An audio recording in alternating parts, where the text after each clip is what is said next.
being one of the most successful franchises in What does that Marvel mean? history, in television and movie.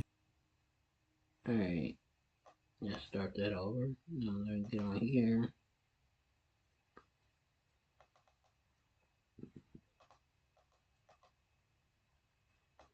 Alright, let's get to it. Let's get in this one. Before Chris Evans would go on to be known as Captain America and be in one of the most successful franchises in Marvel history, in television and movie history, he was a different Marvel character.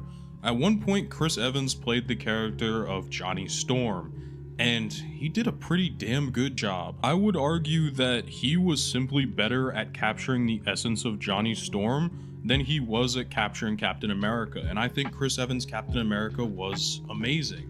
But in general, I feel his role in the Fantastic Four movies is underappreciated, much as these movies are underappreciated. They're far from perfect, but they're definitely not terrible. So now let's get into a little bit of analysis on Johnny Storm. I'll be honest with you guys, there's not a whole lot to talk about with his character, but there are a few things the movies did well with him and I wish they would have fleshed out more. From the first time that we see Johnny, he is pretty much a self-absorbed womanizer who kind of just only cares about making himself look good and just having fun living his life. But even then, there are things that Johnny does truly care about. He does really care about his friends, even if he doesn't show it very often. I like to imagine that the front that Johnny puts up as this happy-go-lucky and very carefree person is just what I said, it's a front. He really does care for these people. He cares for Ben Grimm. He cares for the Fantastic Four, even if he shows it in a very odd manner. Unfortunately, the doctors just couldn't do anything to fix your face. Johnny pretty much shows his love through excessive teasing and a lot of just middle school boy friendship type mannerisms. It's the best I can describe the way in which Johnny likes to treat people. Johnny also has a complete and utter disregard and lack for any sort of authority.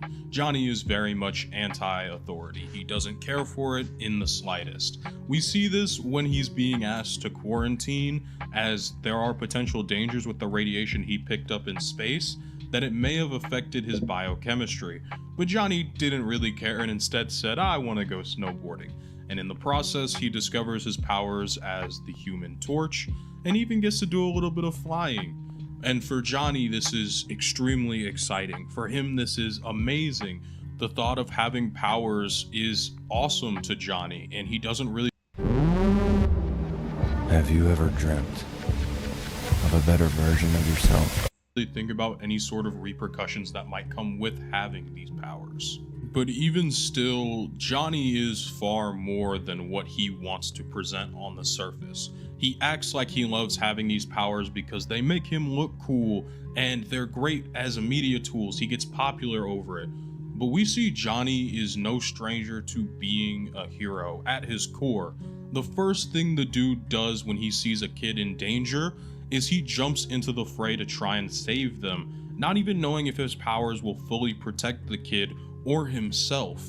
But that's just who Johnny is, even though he might try to put up a front as though he's not. But that definitely doesn't stop him from taking the spotlight and wanting to be popular in the process. What he means is every team needs a mascot. A new day is dawning. The day of the Fantastic Four. Now, for this first movie, Johnny doesn't get a whole lot to do, but for what he does get, I think he does really well.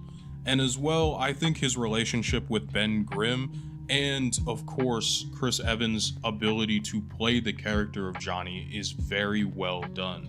The way in which he plays off of Michael Chiklis is just amazing. I think Chris Evans provides a level of depth to the character of Johnny that simply just wasn't written in the script.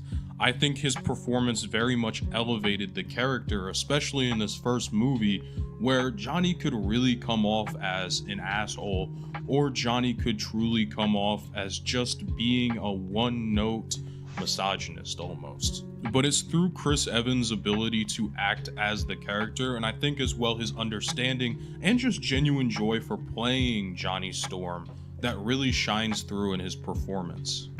Now, touching more on Johnny as a character, he is seen thoroughly and constantly picking and teasing at Ben Grimm for his appearance and for his power set, even though he knows that it is a serious point of contention for Ben and that it really does upset him.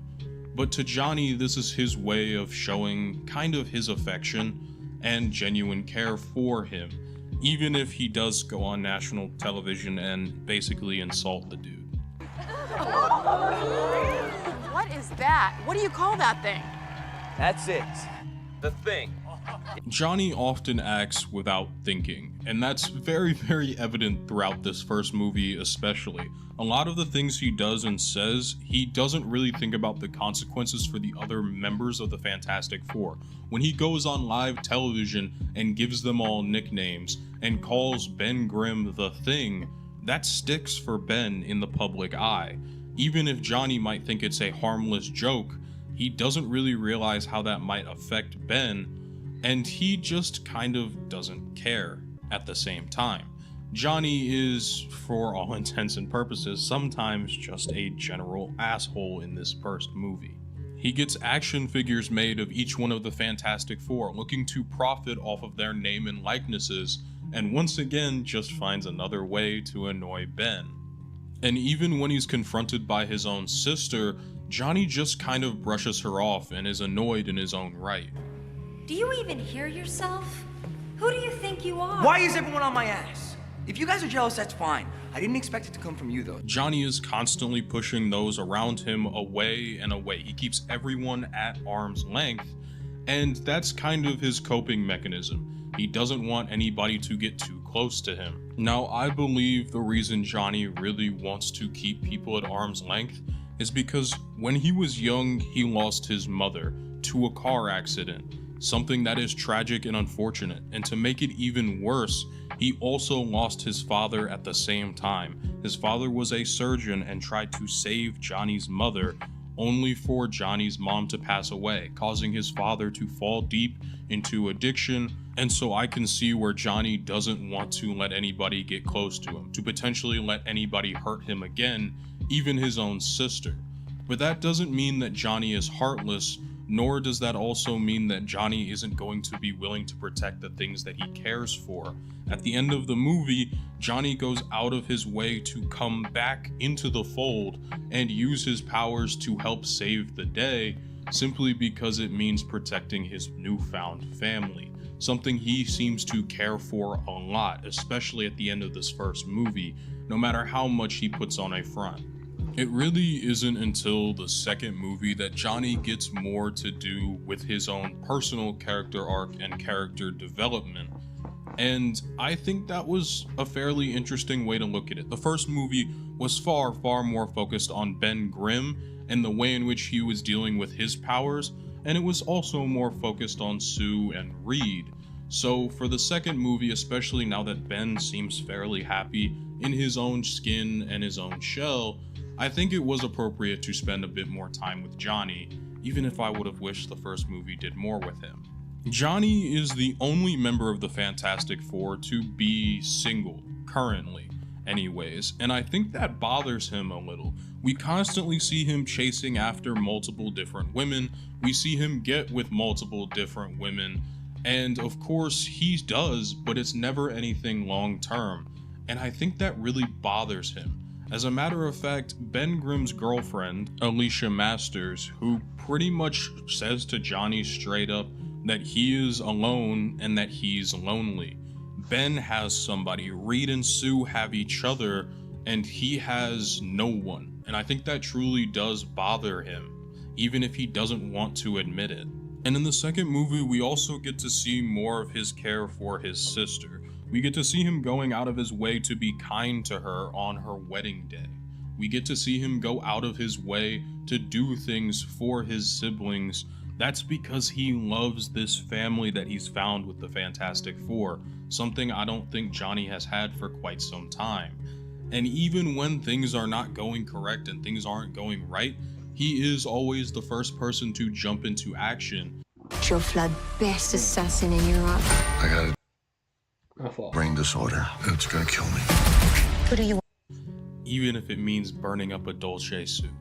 So when there is the potential that maybe the Fantastic Four won't be a family forever, and that Reed and Sue are going to leave to go live a normal life, Johnny is extremely hurt by this, and he's also afraid. He doesn't want his family to end anytime soon. Now, I'll be honest, I didn't know where to fit this in the script properly, so we're gonna do it right here.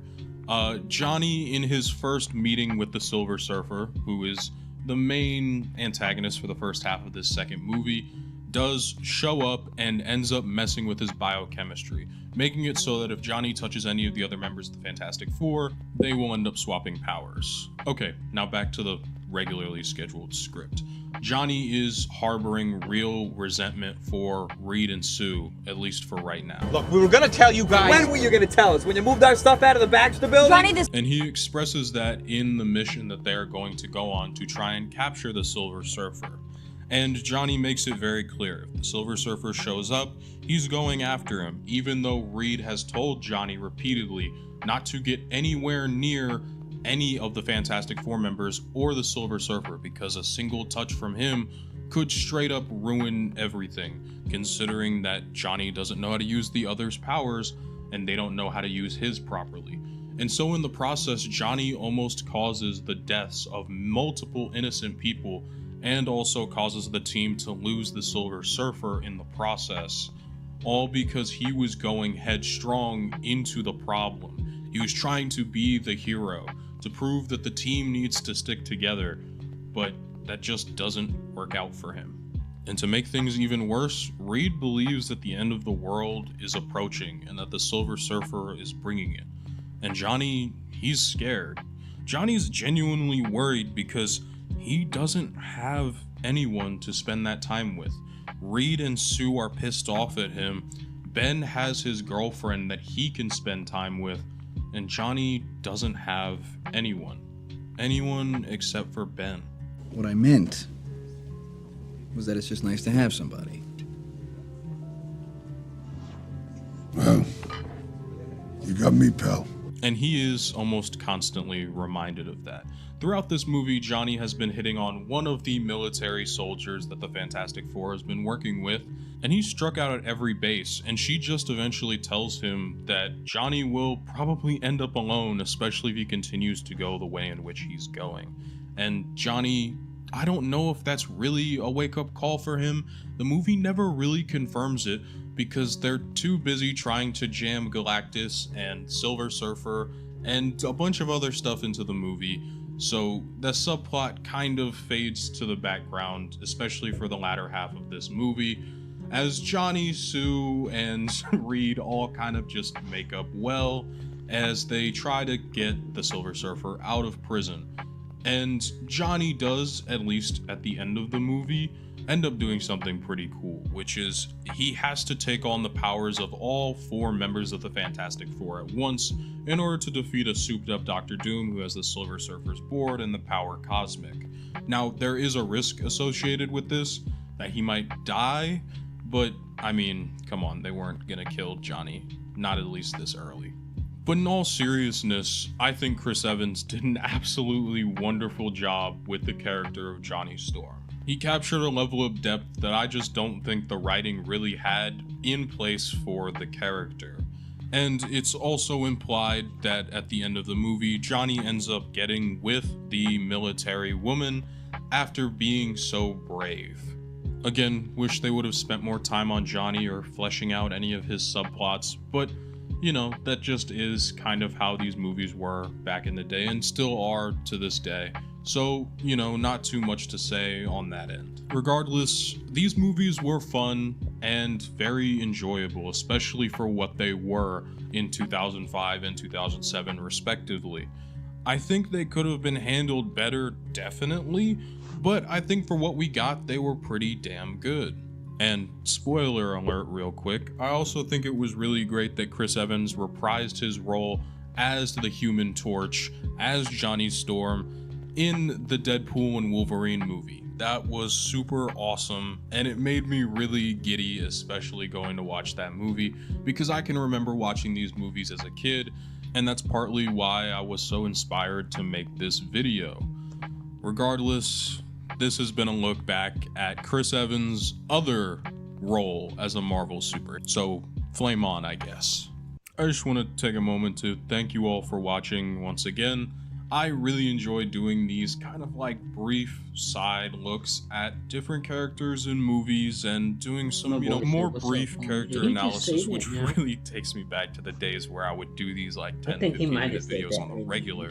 Regardless, thank you all for watching. In a way, I didn't see that. Once again, just want to say thank you all for watching.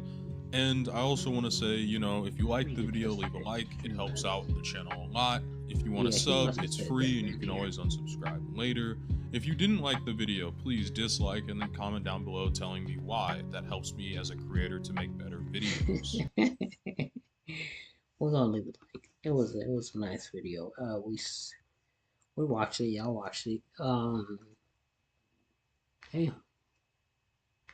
I'm gonna see you on the next video. We're gonna do one more. I know I said I was done earlier, but nah, I had extra time, so this gonna be our last video coming up next.